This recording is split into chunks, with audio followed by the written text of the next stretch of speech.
Anon-a-Miss kills her accusers for the honor of sunset. Canterlot High School, Anon-a-Miss, Day 2, 12 p.m. hallway. I can't believe you would do this to us, Sunset! Rarity said as she and the others confronted Sunset in front of her locker. But I didn't do it! Sunset insisted. Please, girls, you have to believe me! Watching from the sides, Scootaloo, Applebloom, and Sweetie Belle exchanged grinning glances. Things were going according to plan. Their sisters just needed one more push. Canterlot High School, Anon-a-Miss, Day 3, 11:45 a.m., cafeteria. An unnatural silence had descended into the whole room, as every single student tensely checked their phones and glanced at each other, whispering and mumbling. It's quiet. Applebloom whispered, not daring to break the mood by speaking in her normal, boisterous tone. Yeah. Sweetie Belle muttered, eyes narrowing suspiciously as she carefully examined the other students. Predictably, the screens she could see from her angle were all on a certain fake accounts page in My Stable. A little too quiet. Yeah. Applebloom agreed. She perked up when the doors opened and a pair of their victims walked in, and... Hey, there's Applejack! Yeah! Scootaloo hissed. A little too Applejack. Sweetie and Applebloom stared at her for a moment, about to speak up, when Applejack slammed her tray on the table nearest to the windows, making the pie on it hover for a moment, and the thankfully closed milk carton to fall on its side. The whole cafeteria cringed. Applejack was emanating anger and an almost palpable aura. Rarity, however, seemed unperturbed. Darling, this is hardly the way to deal with this, she said, leaning in to straighten up the milk carton. A response is necessary, of course, but there is little doubt as to who is responsible for this. The air of anticipation in the cafeteria grew as several students leaned in. Of course, by now, most of them had taken the clues that Applebloom and the others had let slip, and they all knew Anon-a-Miss was none other than... The doors to the cafeteria slammed open, and two figures stood on the doorway, glancing smugly at the gathered students. Then, the one that had kicked the door open centered her attention on Applejack and Rarity. She raised her hands and pointed a finger straight at Applebloom's sister. Hey! Sunset Shimmer growled. Bitch! You're sitting at my table! The students gasped as Applejack stood tall, crossing her arms and resting one foot on the seat of the disputed furniture. The hey you want, Shimmer. I told you this here territory ain't welcoming you and your ilk anymore. She's quite right, peasant. Rarity sniffed and wrinkled her nose, as if disgusted by the smells around her. We don't tolerate nasty rumor-mongering little beasts like yourself. She chuckled, covering her mouth with the back of her hand as she sneered at Sunset. Once a quadrupede, always a quadrupede, I suppose. Shouldn't you be in the barn? The gathered students turned as one, from gaping at the pair, back to Sunset, who let the insult slide off of her, with no outward indication of even feeling offended. Oh, so you can see me, Rarity? She said, haughtily glancing back at the girl behind her, with some amusement before looking back at them. I thought certain requirements were to be met to be able to see a unicorn on this world. Another disappointment for you, I'm sure. Given your efforts recently, I was almost certain to be invisible to you by now. The cafeteria was quiet, save for a small cough from the back. Supposedly, Gilda finally spoke up from behind Sunset. You have to be a virgin to see a unicorn. When blank expressions were all that resulted from her observation, she sighed. Okay, basically, Sunset just called Rarity a slut.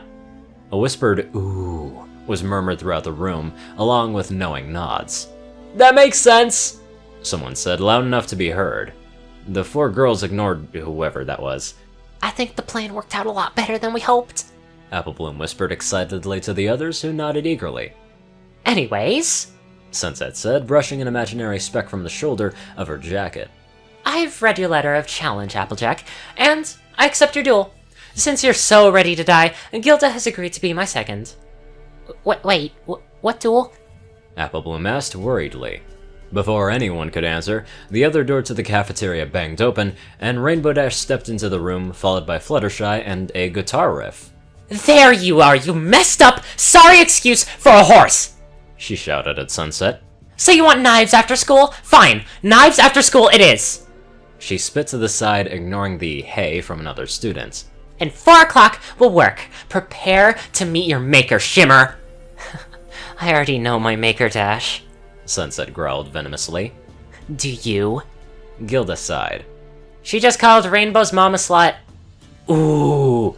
Echoed throughout the cafeteria, along with knowing nods. Wait! Pinky shouted, emerging from the soup. More than one student looked down at their plate and slowly pushed it away. You can't have a duel with Rainbow Dash at 4! She said, pointing an accusing finger at Sunset. My duel with you is at 2! Wait, you challenged them to a duel? Rarity asked. But your duel with me is at noon. Hold on! Sweetie shouted. I think we're all missing an important part of all this. Okay, what do you mean, duel? My duel with a heretical she-demon bitch from another dimension is at 1. Fluttershy pointed out. And I already have Harry and the others ready to carve your body into bloody chunks and feast on your innards like befits a parasite such as yourself! She added, politely for Sunset's benefit. The room sat in awe until Trixie spoke up. So, basically, Fluttershy just called Sunset a slut. Gilda glared at her. That's not what she said. Trixie huffed and crossed her arms. Well, she should have. There were murmurs from the other students, along with knowing nods. Sunset gritted her teeth. Anyway, it doesn't matter. She pointed at Rarity. At noon, I'll be done with you so quick that you won't even have time to understand how I even set you on fire. She smirked. Forget the last part. With how you did on your chemistry last term, you wouldn't figure it out even if you were alive to think about it. Did she just call her a slut? Snails asked. No, she called her dead and dumb. Snips pointed out. Girls, this is getting out of control. Sweetie whispered feverishly. I don't want my sister to die in flames. Sunset's finger went to Fluttershy. As for you and your ragtag zoo, I guess you should feel fortunate that I bothered to learn how to skin them all properly. That way, they'll keep some dignity after I'm done tearing them apart one by one with my own bare hands. And then, I'll shove your head into Harry's carcass. Did she just call Fluttershy and her animal slut? Wallflower slapped Flash Sentry before he could even say it.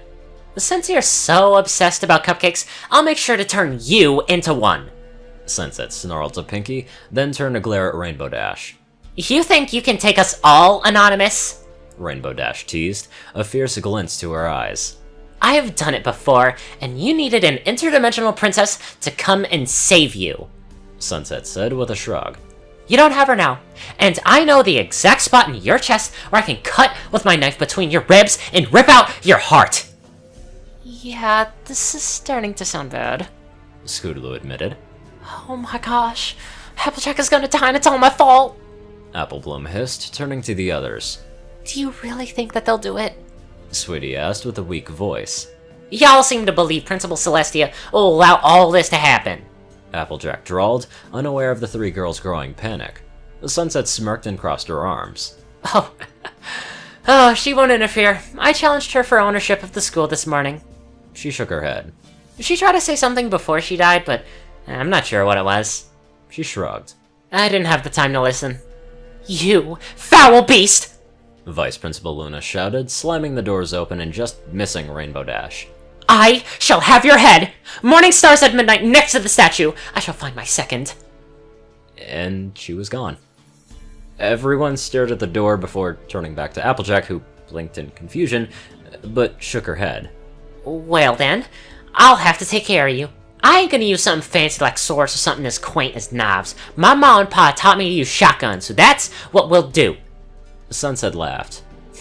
They'd be picking pieces of your brain from the wall by the time I'm done with you, but I guess they'll have to do with the bone fragments. Sunset just called Applejack brainless, Gilda clarified for the cafeteria, to many murmurs of acknowledgement and knowing nods. And Sunset checked her watch. And what do you know? She said, just as the bell rang. It's noon. Rarity burst into flames and collapsed on the table. Several girls screeched while Applejack backpedaled in horror.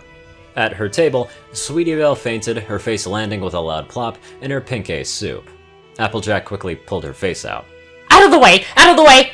Trixie shouted, throwing her cape over the burning body and patting it down to quench the flames. Really, Sunset? Trixie knows you better than to set the whole building on fire when disposing of your enemies. Why? Why would you do that? Scootaloo demanded. Sunset smirked. You humans are too used to empty threats, and I have treated you with, as you say, gloves on, all the time. You think it's about right that I should show you how we fix things in Equestria. Rarity accused me of something I didn't do, and so did the others. Her brow darkened as she continued.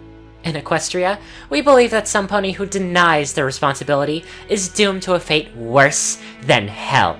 That is why I never outright denied anything I had done here. But now that I'm being framed... She shrugged. The only way to keep my honor is to kill anyone that would stain it. She glanced around. Anyone else? It's a tight schedule, but this one... She motioned dismissively at the dead body under her cape. Took far less effort than I anticipated. I'm sure I can accommodate you between now and butchering Fluttershy and her pets. The room was silent. I must make sure Harry and the others are ready to die. I mean, to fight. Fluttershy mumbled, running out of the room. Well then, I'll go meet with Fluttershy at our arranged place for combat. The students watched Sunset walk out in silence. Alright, everybody! Granny Smith called. It's time for class, come on, get! Trixie, you and Applejack can stay behind to clean up whatever it is that's under that cape. Joy! Trixie shook her head with disgust. Canterlot High School, Anon-a-Miss, Day 3, 1:15 p.m., History class. Cheerilee stopped writing on the blackboard when the door to the classroom opened, and Sunset stepped in. She looked slightly disheveled, and had a dead bird on her shoulder, which she flipped off to a trash can. Cheerilee sighed. Sunset, you're 20 minutes late. What do you have to say for yourself?